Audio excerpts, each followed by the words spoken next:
Happy New Year, guys. Happy New Year. So it's the 3rd of January today, right? As we are recording, I'm not sure when this is going to get posted. We'll make it happen over the weekend. We're going to start off the video with 2 days ago, I saw Meta releasing basically Meta is deploying fake AI accounts. But they're trying to just brush it off as, no, this is just like part of the whole experience and For real. for using Facebook. No, but this is really This is really happening, yeah. okay. And baru a few weeks ago we were talking about that the internet theory and then this is literally it. They're just like admitting it. And I'm just pity the old people using the platform now, because people are saying, Honestly. that's the main place where it's gonna happen, this fake news. It's happening on Facebook. But maybe that's just the way things are evolving, shaping the future AI. Maybe AI has a place in all these things. Marketing. What do you think?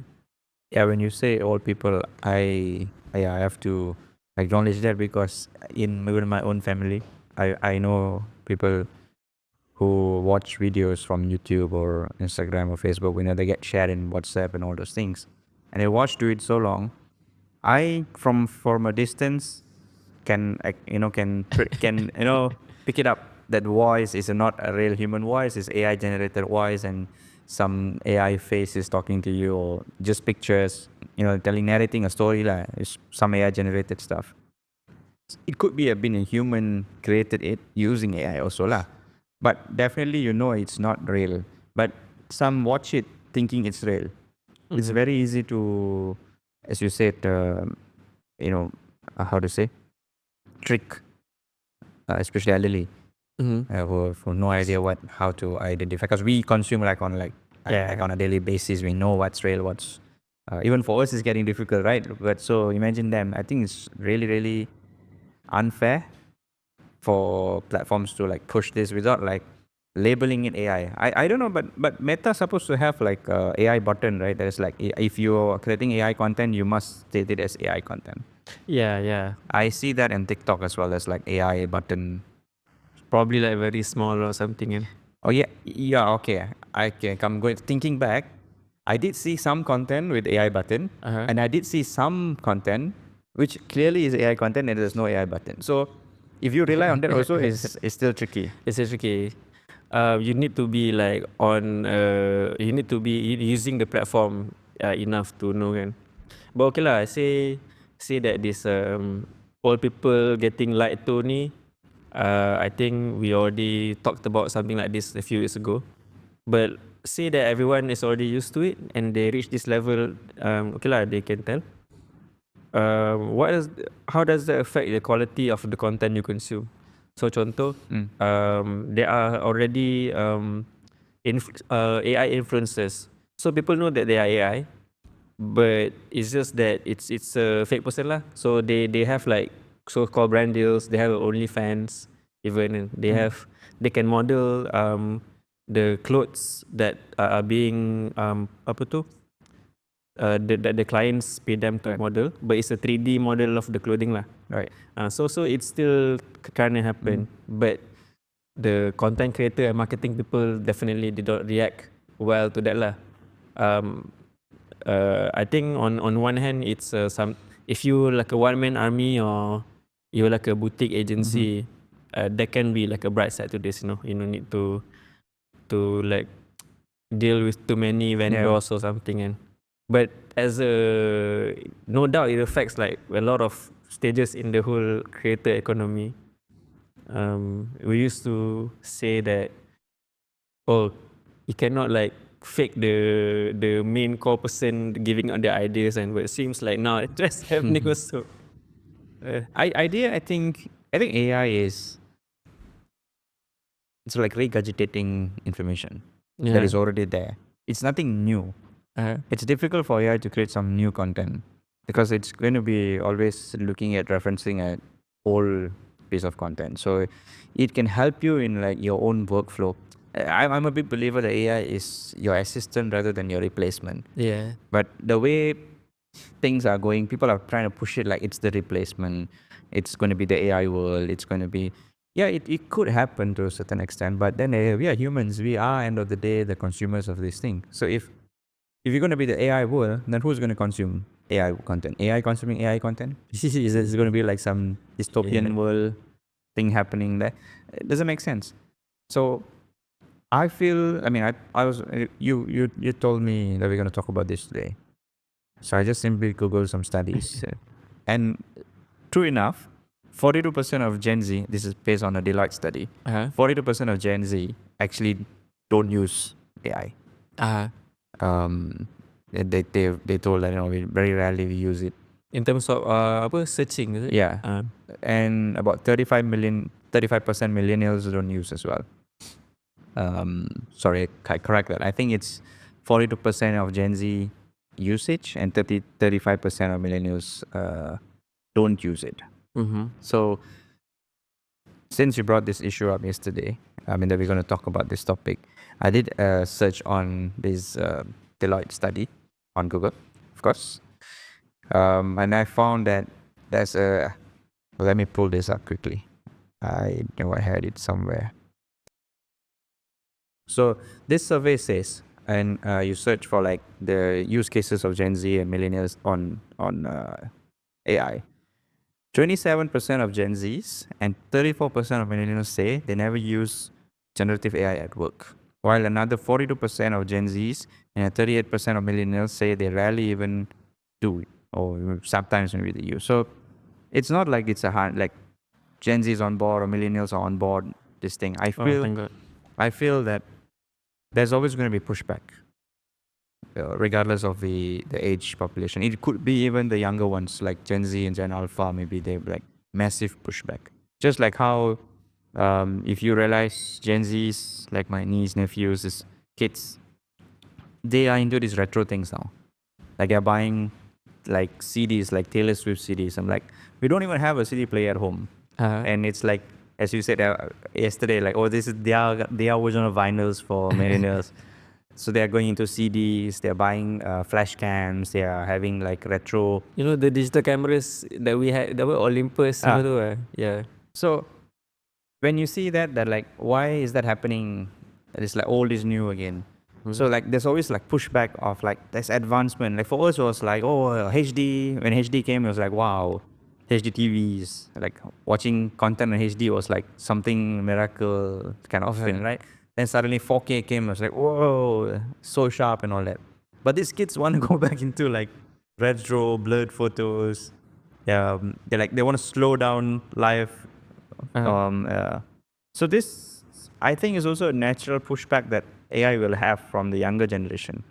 Because if you look at who is creating AI at this point of time, it's going to be the late millennials and maybe late millennials, I would say. Yeah, the ones who are already conquering the industry Yeah, space. early to late millennials kind of people, generally millennials creating it, and maybe older. The main consumers is going to be, of course, Gen Z and Gen Alpha, and millennials to a certain extent. We are the ones excited about it and talking about it. So if you look at all the internet content, it's all millennials are talking generally about AI this, AI that, AI this, AI that. But for kids, it's like, yeah, so what kind of approach. No harm. Yeah. For them, it's like it's already there. These guys were born with iPads, right? Yeah. So for them, it's like nothing. So if you come in that mindset of this is nothing, they will then push back on decide like, no, I don't want this content. I don't want this AI content. So I feel the consumers may demand like general filters, more pressures on the platform. Because what I feel now is happening is like when you're getting pushback from one side, like people are like, I don't like this. I want more human content. The platforms are pushing more and more. Like you're saying now, Meta is pushing, creators, AI creators. So the platforms are going to like push more this idea of AI generative content. When on the other hand, you have, a pushback from users. What do you think about this? Okay, macam the early to late millennials, we kind of have no choice because millennials are already at this stage where the ball is rolling. So okay lah, we just need to adapt. It's a part of our job. We've earned money for like about 8-10 years. We cannot stop, as we need to just follow lah. But Gen Z, they're starting fresh. Gen Z and below are starting fresh. They actually have the power to people are observing them, so they can actually lead to this more filters, like you say, more censorship ke apa ke, to apa, better guide us to to provide a more pleasant user experience. Right. And then also, I mean, it kinds of like Very vocal. the computers are going to do art. Every piece of artwork that is digital. If a computer is going to do everything related to, a creative field, then how humans are going to become creative? Like we want to, like, you are creating it. Yeah, of course we can argue, oh, the Photoshop is already a tool. Your painting digitally is already fake. Yeah, okay, I agree. But you're still like, the effort, the thought process of painting. Like, I'm writing on an iPad now. This is not real, right? This is not real paper. This is not real pen. But the flow, the feel of it that I'm writing on a pen is still there. But AI is like taking that off. It's just like, I'm thinking about it and it's there. I'm thinking about it and it's appearing. I'm thinking about it, it's coming. And when it's giving us that platform to do it, I feel like it's just some algorithm is trying to study what we do to use it to convert it. It's very similar, like this dopamine effect on like social media. Like you keep scrolling more and more and more and more for more content. You get this rush. Like, I want to see more. Same thing is happening with artwork. Like, I don't like this. I don't like your head. Show me a new head. Show me a new head. Show me a new head. Yesterday I saw this Adobe just did this. Okay, you draw a knight from the side view like this. From the side view like this time. And then so now you need to draw like, okay, this view, and different angles. But the new one, Illustrator, you just press one button, and then your 2D vector can become 3D kuih pusing like that, and it looks good. And I thought to myself, okay, then like, what's the point having this feature? Can you just like then AI can just scout him lah. But no, they decided to like make it AI up to 95%, and then the rest 5% they purposely like give us just to make us feel like, oh, we're controlling something. Yeah. But like, I think they just like this is one of their initiatives to make us accept AI slowly, and one is to let us keep using it because they know okay, they still need our ideas or something. So but we are replacing the functions, but at the same time we need them to use our tools. So like they just make it AI enough, and then just 5% too, we have to input some idea or concept, just first draft. So fair enough. But they still charge you 200. They got to make money. So yeah, okay. If you come from that narrative, a lot of digital artists, they are not really good at drawing physically. Like if you give a pen and paper or paint something, it'll probably look horrible. But because of vectors and autocorrect and shape correcting and all those things that you have, a noob in like artwork, really like art form or learning, a guy who knows how to like control his pencil movement and things like that, you don't need to be that, because digital artwork, the tools allow you to create artwork even if you're not naturally good at art. Right? So that was like the first shift. So this is like a major jump to like, you don't even need to know basic of anything. Yeah. Like any randomo can be like, I want a fish with a human eyes in it. And then no need manipulation skills, no need, nothing is needed. So when your effort becomes so less, hard work becomes lesser and lesser. What's the point? What's the point? Because then this is like, there's a nice video. I think you should link it up in the show notes or put up this link somewhere of a New Year episode of The Diary of CEO about this lady who's an expert in dopamine effect. And she recommends that, you got to really do hard work more. This generation that we are losing hard work. Everything is becoming so easy to consume, so easy to do things. That's messing up our fundamentals of our mental health and brain and the way we operate. So it is recommended to do hard work. So if the science is saying doing hard work, I think we as human beings have rights. I mean, okay, by all means, we are a marketing agency. We promote AI for the ease of use in certain things. As an assistant, I still stand by I like AI as an assistant. But replacing it completely is, I think we have the rights to say no. Like, you should give us a control. Like, don't make this a default. The way the whole industry is going, it's just because it's money behind it, and everybody wants to have a pie or say in it, and that's leading into like this very unstoppable moment at this point of time. Yeah, nanti once the AI phase dah habis, you'll just end up with like a workforce who don't know what to do. Yeah. Don't know what to do. The way they keep saying that, no, this is not going, the workforce is going to go nowhere and all those things. But there are chances because, yes, the quality of work is going to drop, definitely. Because AI is always going to be based on historical data. It's not going to create something new out of nothing. It needs to know what an eye looks like. It needs to know what a frog looks like. It can't be like, come up with a frog, or, A, B, C. Whereas the human mind can and we always like, because of our authority in our domain field, we have emotions, we have, a different approach in life. But constantly we are our brain is different. As much as AI is powerful, our brain is like way much more powerful. Although you can claim AGI is coming and all those things, but I feel still like you have emotions that drive your daily decisions. So that is going to be difficult to replace. And you will need always a human being in between the flows. There's this video I was watching by Eric Sui and Neil Patel. They're talking about like agentic workflows. Isn't it? Agentic workflows. It's basically the process of like, say, SEO. Okay, there's like SEO, you have this like, identifying human processes, whether it can be replaced by AI processes. So it turns out to be that based on their workflow, it turns out that you cannot replace it 100%, but you can use it as an assistant. There still needs to be a human filter to like approve this workflow. Okay, go out and find similar these kinds of backlinks. Go out and search for me internal linking suggestions. So it goes to say that AI can do all these things for you, whether it's content generation and stuff, but it still needs a human at this point of time. And it's always going to be the case, I feel. Yeah.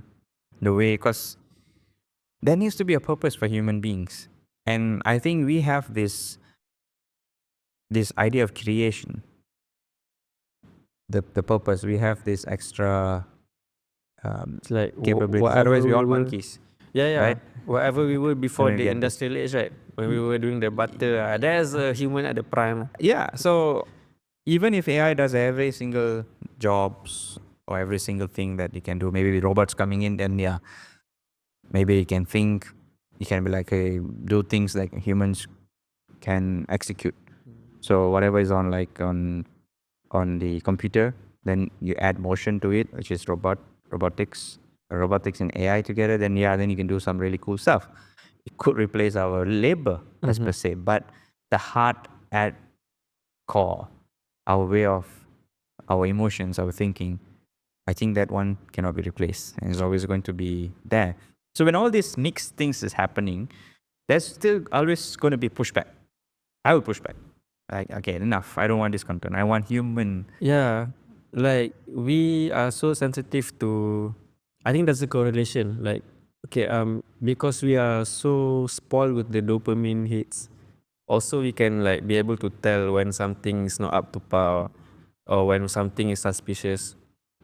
Like, were you in the jury about the Adrian Dittman No, I'm not. fiasco? So on X. Okay, so there are people are accusing Elon Musk of creating some fake account. Okay. But he talks to himself. Okay. On X. Whatever purpose lah.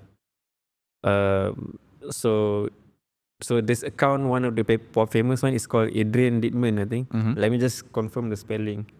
As you are searching up there, I want to get a views from our team. Right, what do you think about AI content? Useful but abundant, says Pravin. Intern, what do you think about AI content? You calls it what? Dull. Right, so abandon, dull. Yeah. Why abandon? Because it's very easy to generate. So there's no value to it. I feel it lowers its value. It lowers its value because it's abandoned. Like demand and supply. Right. You have too much of a supply. So it creates more value for humans. That's true. It's not even good. It's not even performing well. No? If it's good, then okay. No, there's another chart that I don't know if I can get it up later. Communities are growing in the internet. Ever since this last 4 years, a shift of AI coming into this search, communities are blowing up. Shopify communities, HubSpot communities. Matter of fact, if you search something now, a lot of your first search results are Reddit-based answers. Yeah. You get that right? Because why? Why Reddit is suddenly blooming? It's because we know that people. X pun kat Google. X is also popping up because we feel, of course, X has bots and stuff, but generally you are inclining towards those platforms because you want answers from humans. You want like, hey, did you have this situation like I have? Instead of asking an AI to like sum it up. Yeah, we want to make sure that it's a same experience, like authentic problem faced by the real person, and not like the FAQ section where they assume this is your problem. Right. Even Sam Altman has the creator of OpenAI, the founder. Even he has claimed that communities, like physical communities, is going to be a bigger part in life post this AI world. And that says that means we're gonna love human interaction more, and you're gonna see more of like like conferences, like physical conferences, physical interactions more.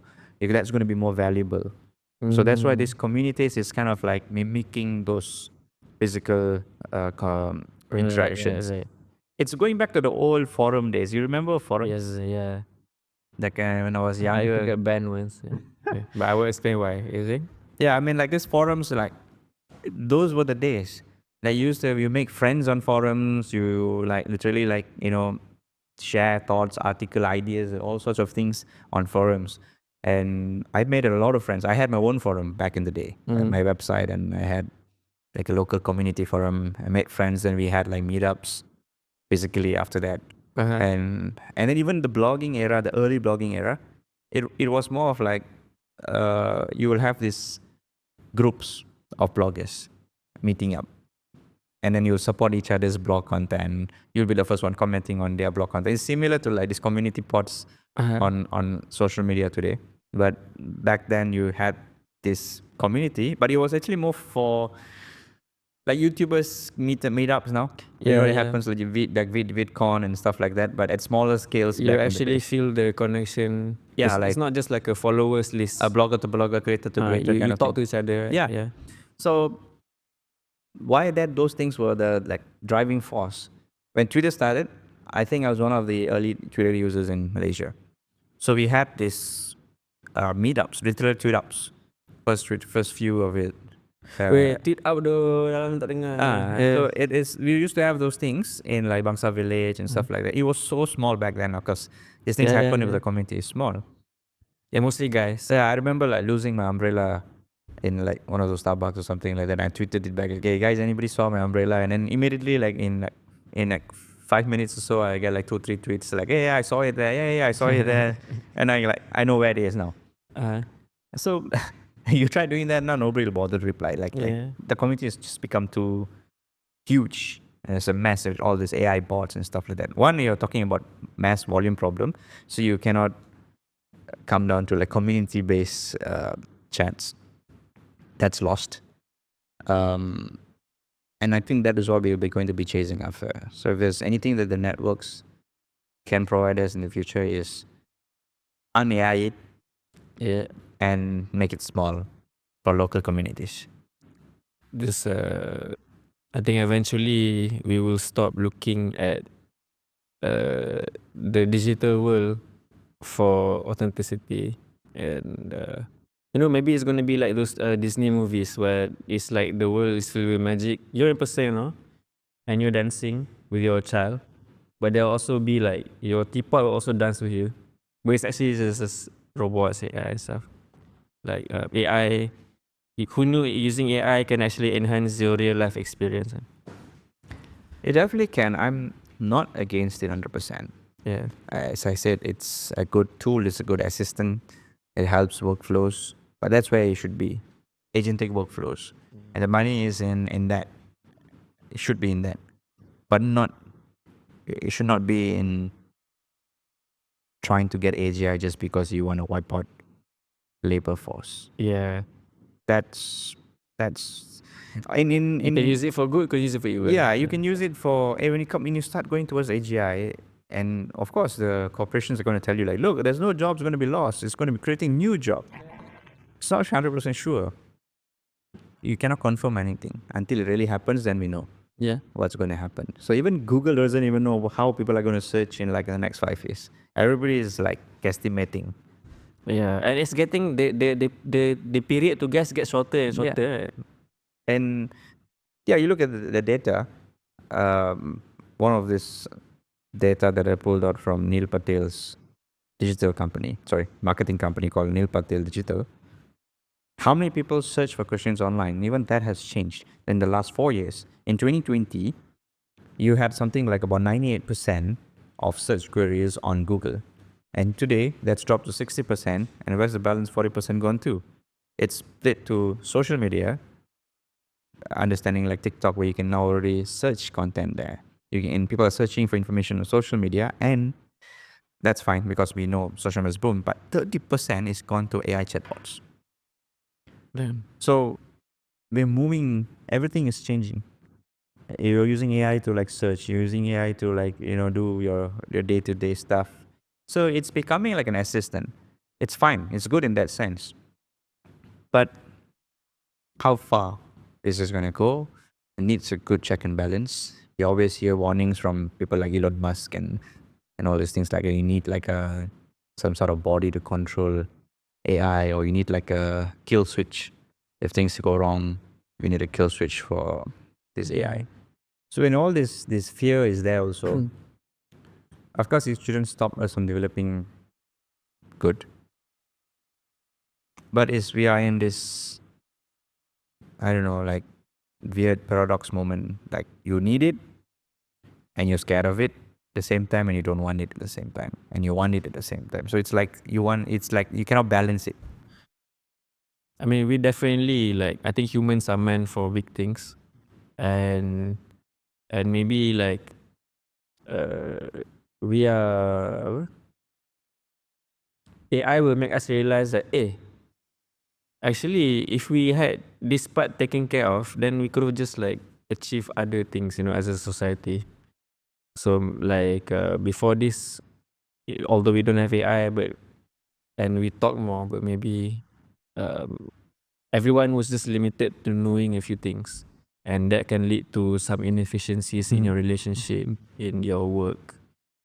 But if everyone has this personal assistant, since childhood, you have like a butler to guide you, tell you hey, actually that's offensive, man. Right. I see this in kids, and like my nephew.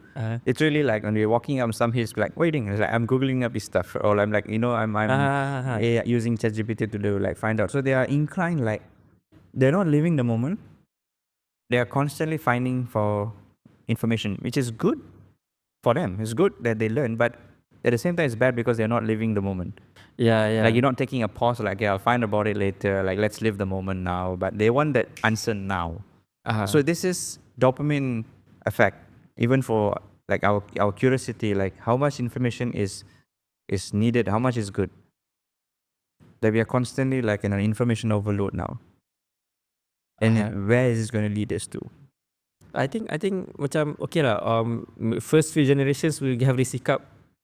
Too much online, less offline, but as it becomes cultural thing, the standard for being a human will like naik. So maybe the 5-year-olds of the future will be smart as the 25-year-old. Yeah. And yeah, from there that's where we start to become this another apa, can you know the type 1 civilization, type 2 civilization, and Elon Musk want to go to Mars and stuff. So like after all this is done, and then we get to think there. Yeah. Now we Probably have live in like Stone Age.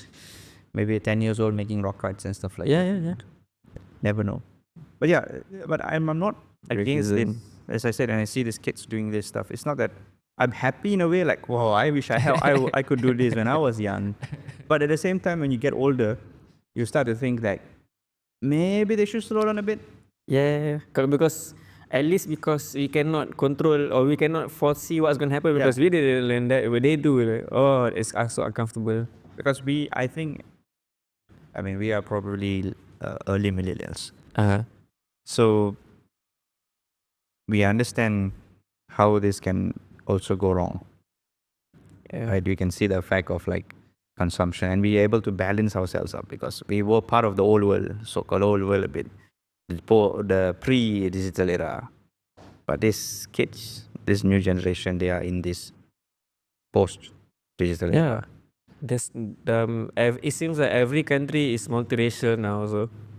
So at one point they be like less xenophobia. I mean, xenophobia is gonna be a bit weird to cross because That's everyone- another thing. yeah. Like, there's no like this is XY country culture. This is Yeah, Y. You know, yeah. people. There's a lot of debates going online. Like this country has this culture, that country has this culture, but everything is like becoming like level ground.